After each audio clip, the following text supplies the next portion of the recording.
Transition Tuesdays for this Tuesday, May 9th, 2023. I am your host, Russ Williams. I'm so glad you could be here today, ladies and gentlemen. I know you could have been anywhere in this world today. But you decided to be with me. And I appreciate that. And more importantly, I appreciate you. So welcome to Transition Tuesdays, my friends. Welcome. On this good Tuesday, on this busy Tuesday, we're going to talk about that. Man, we're going to have an action-packed show for you once again, my friends. But before we start, I always like to state my intentions. And my intention is to give you the opportunity to laugh, smile, think, and engage in honest conversations about our lives transition. So that's what we do here on Transition Tuesdays. That's what we do here. So people will be checking it, and I will be giving you a shout out on the check-ins when you do check in. So please do join us today. Join us. And I'm so glad you guys are here. I'm going to give you guys a soul clap, a graduation congratulations clap. Let's do that for you guys. Guys, for making it here on this Tuesday in your busy schedule. You check it in with me. You're going to have some fun with me. Hopefully we'll have some fun today as we always do on Tuesdays. So, guys, let's get after it, okay? Transition Army, let's get after it. Yesterday, man, I saw a living legend up close. Miss Janet Jackson was at the concert at Madison Square Garden, the world's most famous arena, last night on the check-in. Man, I had an amazing time, and I'll talk about that. And speaking of amazing, we got Felicia on the check-in from The Rock joining us. What's going on, Felicia? Welcome. You like that segue, guys? I did that? Yeah. Okay, cool.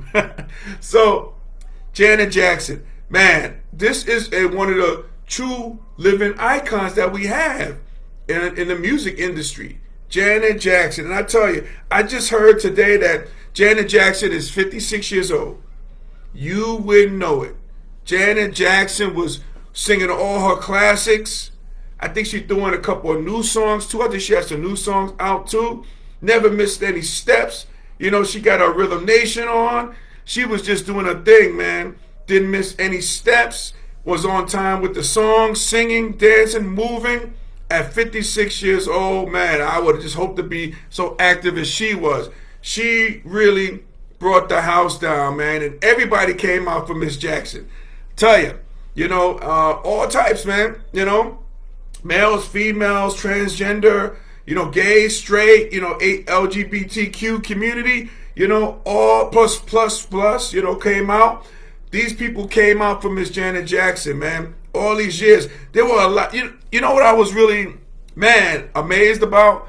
There was a lot of people in the audience who weren't even alive when Janet Jackson was, making her songs and singing her songs and like singing her great songs. But again, by the power of the, internet, you can see a Janet Jackson, see her videos. It was really cool. It was really cool to see, man. I tell you. So let's see who else we got checking in. So Felicia says, I'm still in the office.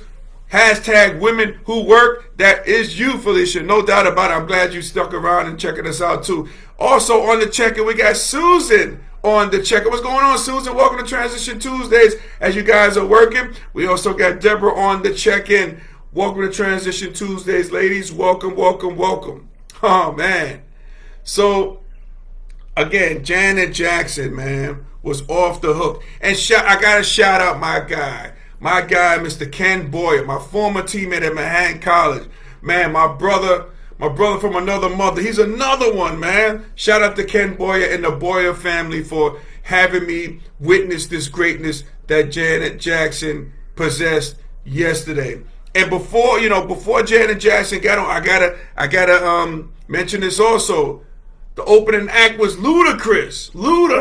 Man, he did such a great and phenomenal job. Shout out to Ludacris.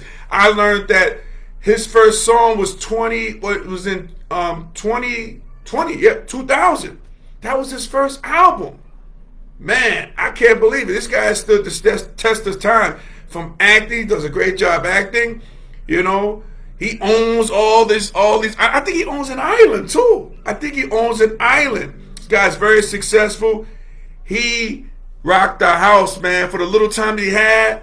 I think he was on there for like 45 minutes or so, but he rocked the house. So shout out to Luda, man, disturbing the peace, Atlanta's own. He did his thing, so he just passed it to Janet Jackson. And man, did Janet Jackson do her thing.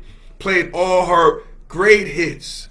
Played all of her great hits. And man, it was a phenomenal thing. You know, I think her concert is called Together Again. That's the tour. And yeah, she sang that song at the end. If everybody's familiar with that song, man, she's still up there dancing, has the dancers out. You know, she really did her thing. Man, it was so great. Man, and she did not disappoint.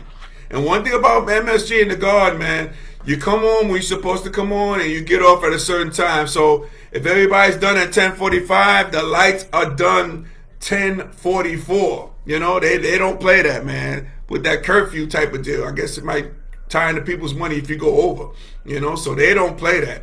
The show was, you know, with all the different changes that she had, the different set changes was great as well. And Janet Jackson didn't miss a beat. I can't believe she's 56 years old. That's Penny from Good Times. Still doing it. Still doing it. Man, and it really got me thinking about Janet Jackson's career, you know? And I had a question to ask you all. Whose career would you rather have? Would you rather have Janet Jackson's career or Mariah Carey's career? Like, which one, if you had to choose, which career would you want? Janet Jackson or Mariah Carey? Now, keep in mind now, both people have, you know, Grammys. If it's that, they have amazing songs that you know, that span the test of time. You know, great careers. Oh, man. You know, which career would you have? Janet Jackson or Mariah Carey? Now, keep in mind, Janet Jackson, she has in her bag, she has acting as well. So she's done that too, and she does a good job there acting. Mariah Carey does not. But Mariah Carey got that, you know, All I Want for Christmas, that's going to play forever, every Christmas, you know? And I'll be anxious. I would love to see, you know, and my man Steve, we got my man Steven on the check-in, one of McClancy's finest on the check-in. Steven said, that's a good one, Russ. Yeah, think about that, guys. Which career would you rather have? Man, both ladies have the longevity. Both ladies have the hits. Both ladies are living icons. But if you had to choose, which one would you choose? That is a tough one. I think for me personally, I would probably choose Janet Jackson. Janet Jackson. I mean, you can't compare the singers. I mean, obviously Mariah Carey is a better singer aesthetically than Janet Jackson. But again, the careers. Man, I think did she have a residency in Vegas? I think before Usher. I think she did, and I'm not sure if Mariah Carey has something like that. But you know, I don't know. It's a tough one. My man Steven says, but I'll give Janet the edge. Yep, I'm with you on that, Steven. I gotta get Janet Jackson the edge on that. And also, here's another question: which concert, if you had to pick one, which concert would you want to go see? The Janet Jackson one, like I just attended yesterday, or that Mariah Carey concert that she has? You know, because she puts on a great show as well. You know, she has a lot of songs, a lot of hits, even before the All I Want for Christmas. You know, she has the hits. She has the hits. We got my cousin Lewis on the check-in. What's going on, Lewis? Welcome to Transition Tuesdays, cuz. Welcome, welcome, welcome. Man, I don't know, but Janet I was just a witness yesterday. Put on a heck of a show. Still looks great at 56. You know, she could have did the move that a lot of singers do. Have the audience sing because you forget the words. That's how I would have been. I tell you, if I would have been performing like I was talking to Kenny about that, you know, I would have probably like sang one song or maybe been in one song and then have the people sing the rest. In no way in heck would I have been able to be dancing and sing at the same time. She was able to bring the house. Man, and she didn't miss the beat. And I know she has another show tonight, I believe, at MSG. So 2 back-to-back shows. So, man, I tell you, I don't know. My cousin Lewis says, oh, I see now, Janet by far. Okay. All right, so those are 3 votes for Janet. Don't count Mariah Carey out, though. She got the hits. She got the longevity. And again, she got that catalog, All I Want for Christmas, that's going to always ring off Every Christmas. Think about that. Every Christmas in the history of mankind, you're going to hear that song. Think about that. Think about that. So which career would you want? Deborah says, I like them both. Yes, I got you, Deborah, but you got to choose one. You got to choose one. No copping out here, Deborah. You got to choose one. Lewis says, Mariah has the voice and Janet has the moves. Indeed, she does, Lewis. I was witness of that last night. A clear witness of that last night. But no, both ladies are phenomenal. Both ladies have Grammys. I would imagine Mariah Carey, she's not in the Hall of Fame yet. Rock and Roll Hall of Fame, I'm sure she's going to be in there if she's not in there yet. And I think Janet Jackson too, is she in there as well?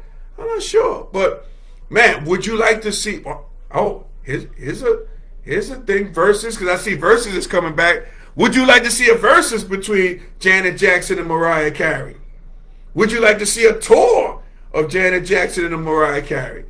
Man, can a building hold that? That'll be a tour I would love to go see. That would be a great tour I would love to go see. So, yeah, just keep continue putting in your comments in the comments bar. Who would you go for? Or what career would you like to have? Janet Jackson or Mariah Carey? Man, two titans, two living icons. We don't have a lot of living icons left, especially in the music world. I think the only people that I can think of, at least on the male side that I can think of, is Stevie Wonder, Smokey Robinson. I think that's it, really. I think that's it. So these two are two living icons right now. Icons walking. Man. Lewis says, I would trust the ticket. I wouldn't trust the ticket to see them together. Somebody will make it to the stage. Wouldn't make it to the stage. And who would that somebody be there, Lewis? Who are you implying? Who do you think wouldn't make it to the stage? Give us more on that, Lewis. Give us more. I think I have an idea who you're leaning towards, but you tell me. But no, I will pay to see that, and that will be a big concert. Maybe they might have that in the building. Maybe Versus. Again, maybe Versus. Versus is coming back. I saw Swizz Beatz talking about it, and I heard the next one is going to probably be Jermaine Dupri, who wrote a lot of songs for Mariah Carey, mind you, who dated Janet Jackson, mind you. Don't forget that too. So again, the verse is supposed to be Diddy versus Jermaine Dupri. And keep in mind, before that versus came along or comes along, you gotta give Jermaine his props. All right, man. Don't sleep on Jermaine, because Jermaine was Diddy before Diddy. Let that marinate. Let that marinate. This guy's been doing it for a long time. My man Steven says, true, but the Revolution Army album inspires so many other artists that's putting on today. Both are icons. That's right. Absolutely. Yep, that Rhythm Nation. Yep. Man. Yep. Themes. Janet Jackson has those themes as well. Yeah. Tell you. So now, yeah, keep it coming, guys. Keep it coming as we transition to, hey, I want to transition to this story. You might not even heard of this story, but I really want to transition to it because it's so important about it. About West Virginia's coach Bob Huggins, making some insensitive comments on the radio interview. I'm not sure if you guys heard about this. Man, as Deborah says also, Mariah's voice is something else. Yes, Mariah's voice is something else. Didn't it break glass or something like that with her pitch?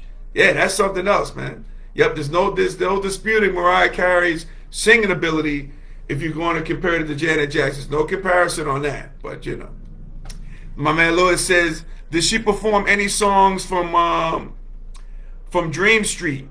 What exactly is Dream Street there, Lewis? I'm not sure. Is Dream Street an album? Not sure. Hit me up on that one. Let me know on that one. So let's transition to Bob Huggins. Okay? So Bob Huggins, the coach of West Virginia men's basketball coach Bob Huggins apologized for insensitive comments he made while appearing on the 700 WLW's Bill Cunningham show on Monday. Okay? Here's a quote from Huggins. Well, it was a statement released by the school earlier today on the Cincinnati radio program, well, this is by Huggins, I was asked about the rivalry between my former employer, the University of Cincinnati, and its crosstown rival, Xavier University. Huggins said in a statement released by the school. During the conversation, I used a completely insensitive and aberrant phrase that there is simply no excuse for, and I won't try to make one here. I deeply apologize to the individuals I offended, as well as to the Xavier community, University of Cincinnati, and West Virginia University. As I have shared with my players over my 40-year coaching career, there are consequences for our words and actions, and I will fully accept any coming my way. I am ashamed and embarrassed and heartbroken for those I have hurt. I must do better, and I will, Huggins concluded. Now, while speaking to the Cincinnati radio show on Monday, Huggins was asked if there have ever been any Xavier players to transfer to West Virginia. Right? Huggins says, Catholics don't do that, Huggins replied. Any school that can throw rubber penises on the floor and then say they didn't do it, my God, they can get away with anything. Now, this is a quote unquote from Huggins. Huggins said this. Okay? Huggins said this. Huggins followed with his anti-gay comment.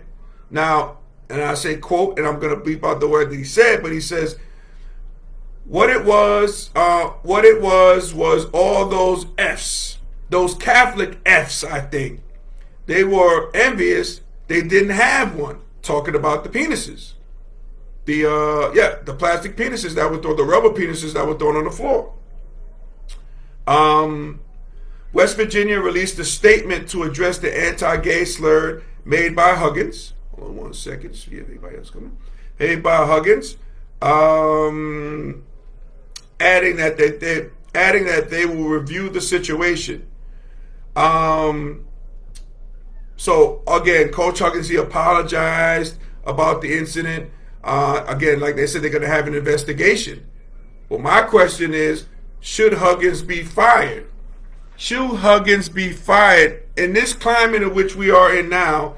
Should Huggins be fired for his words? Should he be fired? And Lewis says, he says, honestly, they're about the best. I think they said they are the best apology he could give. That's the best apology he could give. He said what he said. Now he has to deal with it. At least they didn't try to deny, at least he didn't try to deny or downplay it. Yeah, that's true, Lewis. You know, he didn't try to downplay it or what have you. But like he said about his players, right? Let me just stress that. He says, he has, there are consequences for our words and actions. So should the consequences of him be fired? I mean, Bob Huggins he's close to having 1,000 wins. I mean, in his illustrious career, his Hall of Fame career. Should he get fired because of this? And I throw out the race card. I do sometimes. I throw out the race card there. If Bob Huggins was black and he made these comments, will he be fired? Would there be an investigation? Just saying. So, he says you got to be accountable for your words. I mean, should the school fire him because of the words? I mean, this is the climate we live in now. We currently live in. So, we got to see on that, and we shall see. Granted, he was honest about things. He was honest, which is a great thing. But, hey, should he get fired? Because we don't want to have that double standard. If he was a black or brown coach, will we be having this discussion? Some would say probably be fired on the spot, because that was very insensitive, those comments. Let's see. Lewis says, being that he is in West Virginia, his constituency will still support his school either way. If he were at Howard or Notre Dame, he would already be gone. I believe that what Lewis says. Yeah, I don't know, Lewis. I mean, what's right is what's right, man. You know, those are, especially in the day and age and the climate in which we live in now. You know, we got cancel culture all across the board. So, you know, it's going to be interesting what West Virginia does. You know, handle that in house or what have you. You know, probably coach. You know, he got, you know, ahead of the curve by apologizing. You know, saying it was unjust. He's going to do better. You know, will he be allowed to do better and still coach? Or will he be fined and then that way he have to do better? We shall see. You know, we definitely should see. Man, and also hot off the presses. See, I told you guys, things happen on Transition Tuesdays, right? Things just happen here, man. These things happen here on Transition Tuesdays. So, and before I start that, I got my guy, Mr. Chris, Uncle Smoothie Williams on the check-in. What's going on, Smooth? Welcome to Transition Tuesdays, my friend. Welcome, welcome, welcome. Lewis also goes to say, cancel culture is a good thing, but it doesn't hit them in the pockets. Yeah, I mean, well, cancel culture can hit you in the pockets here because you can be fired and you probably have clauses, you know, you have stuff and maybe money might be deferred or removed. So, you know, that's how it is though. You know, people who want to cancel you, you know, like West Virginia fans, they can hit you in the pockets by not attending, you know, if they feel that strongly about it. So, and that leads to the cancel culture as well. Steven says, with the state of college basketball, coaches, you can get fired today and get a better job in a few years, i.e. Rick Pitino. Yeah, that's true. But again, you might always have that asterisk next to your name, you know, like if that's the fate of Bob Huggins, you know, if he goes somewhere and does that, you know. But, you know, got to be accountable for your words and actions. I didn't say that. Coach Huggins said it. You know, and that's the same thing he preaches to his players. So same thing might apply here. Same thing might apply here. And like I mentioned, hot off the presses, a jury awards Carroll a total of $5 million in battery and defamation case. Man, did you guys hear about this? This is hot off the presses here on Transition Tuesdays. A jury today found number 45 liable for sexual abusing and defaming E. Jean Carroll, awarding the writer a total of about $5 million in a significant defeat for the former president. Carroll sued Trump for battery, alleging his conduct qualifying as a sexual offense because it was rape, sexual abuse, or foreseeable touching.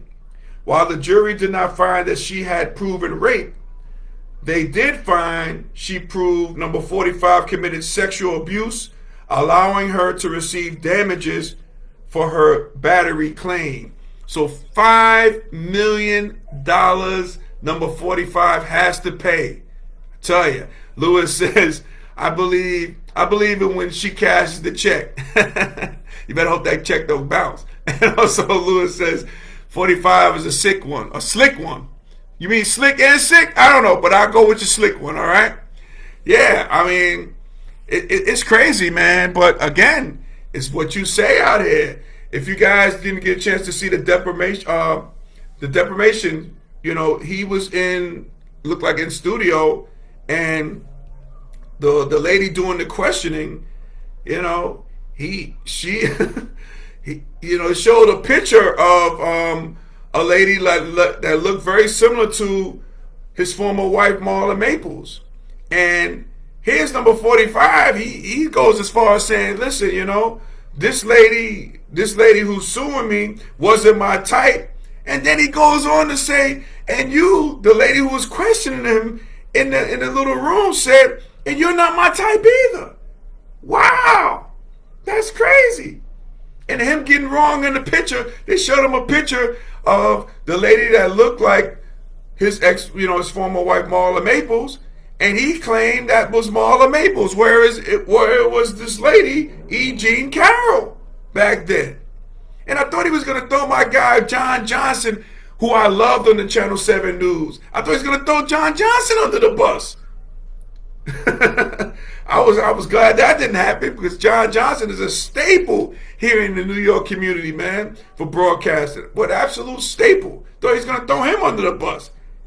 You know, so it's crazy. Absolutely crazy. Deborah says a hot mess, no doubt. Lewis says, I honestly think that he could raise that at one of his MAGA rallies and call it a tax write-off. Maybe he can, you know. But this is a smear on this guy. This guy's running for presidency for 2024. And keep in mind, I heard there's a number of other cases probably going to become I think there's like 12 other women lined up for more these defamation cases and these civil cases. So, again, hit him in the pockets. Like you said, Lewis, you know, hit you in the pockets. You know, so, man, it's just crazy. It's just a crazy thing that we see in here. Just crazy, man. Just like, you know, these things go on here on a Tuesday, especially here on Transition Tuesdays. We talk about it. You know, we have honest conversation about what's going on, and I appreciate you guys too. I appreciate you guys. So, ladies and gentlemen, Transition Army, if we were able to make you laugh, smile, and think during this broadcast, my good friends, you have accomplished something great today. So, okay, so celebrate your victory. Celebrate your victory. As Lewis says, I'm still waiting to hear what happened to Katie Johnson and Maria. Who are these ladies there, Lewis? Just expand for me on that if you can before we head on out here, okay? So, speaking of that, let me play my theme music. Hold on, let me pull this up here. Pull this up, the theme music. Here we go. Yes, yes. Right on time. Yes. All righty. Ladies and gentlemen, Transition Army, I want to thank you guys from my bottom of my heart for you watching Transition Tuesdays each and every Tuesday. I appreciate that. I really do. You can see this episode and our past episodes on our YouTube channel, Transition Tuesdays. So let's go on there and like and subscribe, okay? Make sure you do that, okay? If you haven't been following me, you can always follow me on Instagram at Russ Will Transitions. That's Russ Will Transitions with an S. Follow me and I'll follow you back. You got my word on it, okay? I want to give a shout out to our sponsor, our corporate sponsor, Sweet Candy Cafe, located in historic downtown Lumberton, North Carolina, which is the home of Southern Sweetness. So before we end the show today, okay, we're almost done, okay? So after the show, I'm going to give you some time. After the show, make sure you go to sweetcandycafe.com and order your confectionery goodies, all right? Your taste buds will thank you. Your taste buds will never go wrong. So make sure you go to sweetcandycafe.com and order your confectionery goodies, okay? You can do it after the show. We're almost done, all right? As Deborah says, we appreciate you, Russ. I appreciate you too, Deborah. Thank you so much. Thank you for your sentiments. I appreciate it. Thank you, thank you, thank you. So, ladies and gentlemen, Transition Army, as we say in parting, happy transitioning, and we'll speak to you soon.